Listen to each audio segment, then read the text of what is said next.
At the right side of the map, member of the team NS Hosa, strong Protoss. Also his name is the name of a Protoss hero unit from StarCraft 1. He is NS Hosa Tassadar. There he is. Looks a little angry. I'd be angry if my DTs didn't do anything either. His opponent, down here at the bottom position, a member of the team Slayers. His name means soul. Slayers. Ryung. He looks so happy doing that as well. He really does. So tense third game here. Both of these guys want to advance, of course, to the round of 8. Of course, both of them want to win Code A. If you win or get second place, you get to pick your opponents for the up and down matches. That's very, very important. One thing you'll notice, again, this game is that Ryung is not taking gases. He loves that one barracks expand. The problem with doing a build like that every game is that it becomes a little bit predictable. Your opponent kind of knows what to expect. We might see a very early timing attack coming in from Ryung, maybe. But that seems like the style that Tassadar likes to play. Like, we haven't seen anything but constant aggression from him in his last games, and even when his games in the round of 32, he did the same thing as well. So yeah, I think you're exactly right. Now, one thing you'll notice right off the bat about Tassadar is he's checking with his probe everywhere. He wants to make sure, because not only did he go and scout the position, the top position, this is a 3-player map. He checked the top position, but he actually checked around several different locations just to make sure he wasn't being proxied. In a game 3 like this, very important to check for that. That may end up costing him, though, because his probe has taken some extra paths. oh, he got in. Just barely got in. If his probe had been a second later, it would not have gotten in. And he does see no gas. Is that SCV desperately trying to kill that probe. The probe will die, but it's seen everything it wanted to see. And that is that. Tassadar's Cybernex core finishing up. He has taken 2 gases. Again, Ryung's making the command center on the low ground. Yep. Very, very bold moves. Ryung actually making his second supply depot a little bit too late, though, so he can't make his SCV. Bit of a blunder there. Can't make an SCV or Marine. Being supply blocked at this stage of the game is the worst place to be supply blocked. That first and second Marine are so important. All of your SCVs at this stage of the game are important. When you get that one SCV supply block, it's like 5% of your income gone. So Stalker actually, we'll get a shot of it in a second, going to corner the scouting SCV. No more scouting for Ryung. Did see double gas, but that's the last thing this SCV is going to see. You can see several barracks being added here for Ryung, but no gas. A lot of players like this style. A lot of Europeans like this style, actually. And we're going to see a 1-gate robo build from Tassadar. This could actually be dangerous, considering all those barracks. You might actually see him come forward. I have seen a build where you use that Seminal Audible command, just drop a lot of mules, support a lot more barracks, and just go. You just go. Just go. And of course, Stalkers can outrange and outrun Marines, but when there are layers of Marines coming in, you eventually get backed into a corner. Looks like he's going DTs yet again here. The robotics facility is a little bit earlier than the Twilight Council, though. Yeah, it's a little bit strange. You don't normally go 1-gate robo when your opponent... and I'm actually thinking it might be for Blink. He may get an observer. He may actually try to blink up into the main. Oh, that's exactly what it is going to be too there as well. We do have an observer coming out. More gateways. Oh, no, he's not. He's going to do... Okay, so he's going to do... Okay, I do this build sometimes. When your opponent goes for 1 barracks expand, sometimes you can go 4 gates and a robo. Then you use the observer or any sort of vision. You can do it with hallucination as well. You warp into the main base. You may actually try to do it with blink as well. Did he cancel that Twilight Council? No, he didn't. It's just down here at the bottom of his base. Yeah, so he's researching that blink. So he's going to make a pylon over on the edge of Ryung's base, use that observer for vision, and try to warp units into the main base of Ryung. And when your opponent goes for 1 barracks expand and doesn't add barracks, this works quite well. But this time, he added barracks. Yep. I don't think it's going to work very well. He's also got a couple of bunkers at the front of that natural as well. He's also looks like he's going to start getting stim very quickly. There's that observer. This is a very difficult map to do this on as well. There's not a whole lot of sneaky areas you can warp in, although Ryung does not see that pylon. His depots are just a little bit too far away to spot it. Third bunker going down for Ryung at at the natural there as well. But he's going to have so many Marines. He already has so many. Yeah. If he prepares for this properly, I mean, Blink Micro can only get you so far. He's going to have to leave the base with his Stalkers, essentially. Blink is done. The Observer is there. He's going to blink up here into the main. Getting all of his Stalkers ready, even another Stalker. He's gone up to 10 Stalkers. Jumps into the main. Killing some depots here, but there are Marauders out. Marines being pulled back as well. He's going to have to blink back. Doing a lot of damage, though. Nice control. Blink control's coming through. A lot of SCVs being pulled, and the good thing about this is he can blink down to that low ground one at a time, and then there we go. Nice control by Tassadar. And it turns out Ryung didn't have as many Marines as we thought.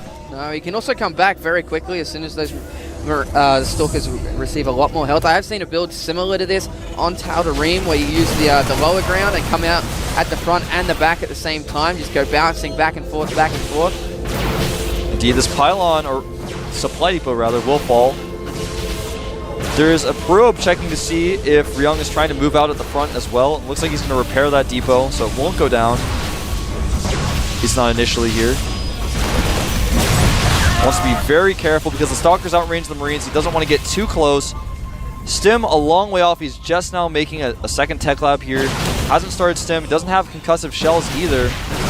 He's coming forward into the natural now. Gets another supply depot that has actually supply blocked Ryung. No supply depot on the way anywhere close. He's only just started another one at the front there as well. This is an all-in. He's warping more Zealots up here on the ramp. He's actually not made a Nexus. Here he goes, warping in more reinforcements. His Stalkers have blinked up into the main. There are so many Stalkers there, though. I think this could be it for Ryung. All these Stalkers coming forward. The Marines doing as best they can, working through all the Zealots. And we're going to see some nice Blink Micro yet again from... Whoa. Uh-oh. This could get bad for Tassadar, but it looks like Ryung not going to capitalize. He just doesn't have enough units. Part of that comes down to the supply blocks. Really great micro from Tassadar. Yep. Factory finishing up here, engineering bay finishing. If he gets that E-bay up, he can deny maybe vision, but he's going to attack at the front. This is a great way to punish someone for getting a little bit too focused on their main base. Yep. One bunker goes down. The Stalker's doing too much damage. The second bunker will fall as well. A nice concave there. He's going to get another supply depot. He's going to be supply blocked yet again, losing so many SCVs here. He's got one Marauder coming out. Stim is only about halfway done. This could be it for Ryung. He's doing everything he can, but he's always attacking into a concave. Nice blink control by Tassadar here. All these units going down. It's looking like that's going to be it. A mule drops. Sorry, Ryung. You just got blunked by Tassadar.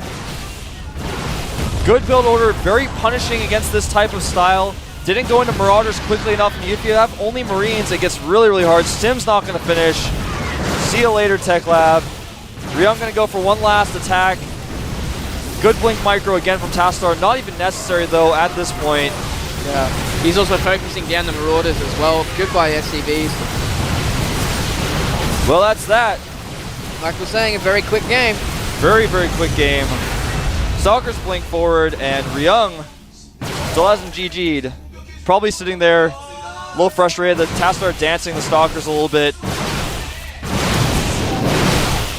Getting a shot of Ryung, he looks very upset.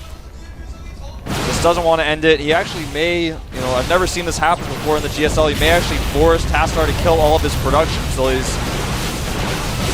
I've never seen this happen before, actually, in a GSL where a player refuses to GG. His last Marauder will come out here, and it will die.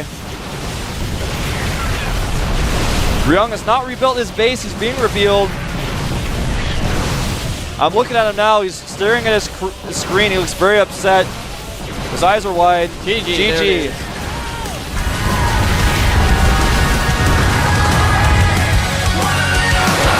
Tassadar looks extremely pleased with how that game worked out.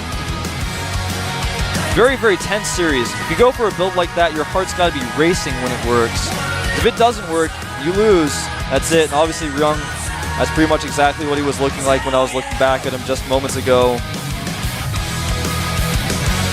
And as we were saying, we didn't see any Herso people there. Yeah, there he is. He's coming back. He's congratulating his player. Son's not here. Son has been known to come sometimes for his players. He is the captain of the team. So that's it for today. Ryung taken out, will not advance to the round of 8, but stays in Code A. Yep. We'll be seeing a lot more of this guy. He's been seen so much in the team league. He's played in the Super Tournament, made it pretty far there. All the Slayers players have been doing really well. So expect a lot out of this guy. I think his build was pretty good. Was a little slow on the Marauders. Didn't really figure out what was going on. He tried to check for the Nexus. Part of that game came down to Tassadar doing a great job of denying the scouting. He kept checking for SCVs. He kept picked off about 2 or 3 SCVs that were trying to come in and see what was going on, checking for the Nexus. He never even let him see that he didn't have a Nexus. That was very important. And that denying of scouting made Ryung feel really comfortable with what was going on. But unfortunately, the blink came, and he went with 4 gates. It was a completely all-in build. If you have a Warp Prism or an Observer with that Robo, when you go up into the high ground, I do it on Shakuras because it's a huge map. You know, there's that large area where you can blink up or you can warp in units on the high ground. I'd love to do that against a 1 barracks expand. Usually, though, if you add the barracks, you can hold a build like that. Just didn't end up being that way. There's Sella walking past us now. I'm sure he's going to go talk to Ryung. It's not an easy thing to do. Everyone has these moments where they lose games. They feel frustrated. Losing in a tournament game in a best-of-3 when you think you're better than your opponent. You lose to 2 essentially all-ins.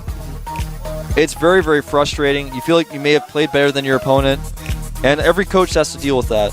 So It's all right. So it looks like we might have a look at the results very shortly as our Korean commentators give us some scores. Yeah, so for those of you guys who don't know what we're talking about, the Korean commentators actually hold up a scoreboard, like in the Olympics, with a number from 1 to 100 based on what they thought the players did.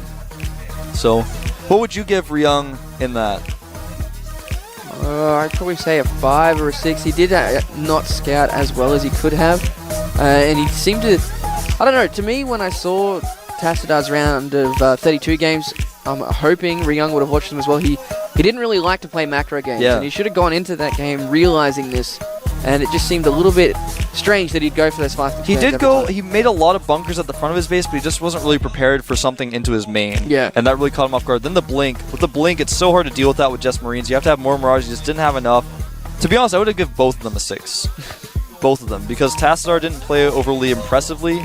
He did all-ins. The second game, he went DTs into an expand, but then didn't play a later game. He did an all-in afterwards. Didn't work. Yeah. So that's that. We're gonna have a look at our match results.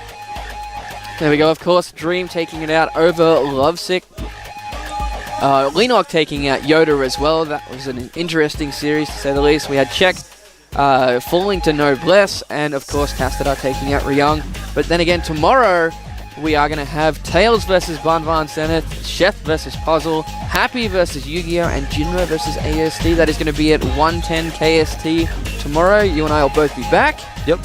Keep in mind that later tonight, in fact in about 2 hours time, Tastosis will be back. They're here, and they will be casting the Team League, and they will be casting the Team League tomorrow as well after those matches. On Friday, FX Open will be playing against Zenex. Also tonight, Prime will be playing against TSL, so those are the matches going on tonight. There's also a second match tomorrow night as well, which I don't know off the top of my head, but lots of games to come, even though it is late in the week. Yeah, so there's always stuff going on at the GSL. Yep. You can follow me at FXO Wolf. You can follow him at FXO Unstable. Look at that down there. You see right down there? You can follow GomTV at GomTV. On Twitter, of course, twitter.com/GomTV. Also visit m.gomtv.net. There you can see TSL versus Prime. Just keep looking down there at that screen. TSL versus Prime will be pretty much right after this. There'll be a 2-hour break-ish between the broadcasts, but those guys will be playing tonight. Tastosis, as I said, will be back in casting. I know you guys have been missing them. They've been on vacation in Cambodia, but they're back. All right, so any final thoughts on Stable? I don't know. The games today were a bit...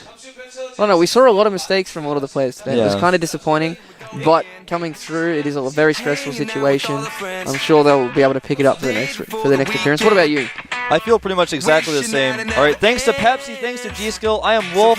With me is Unstable. We're signing off here. See you guys tomorrow at Code. Leaving for the weekend, wishing that it never ends.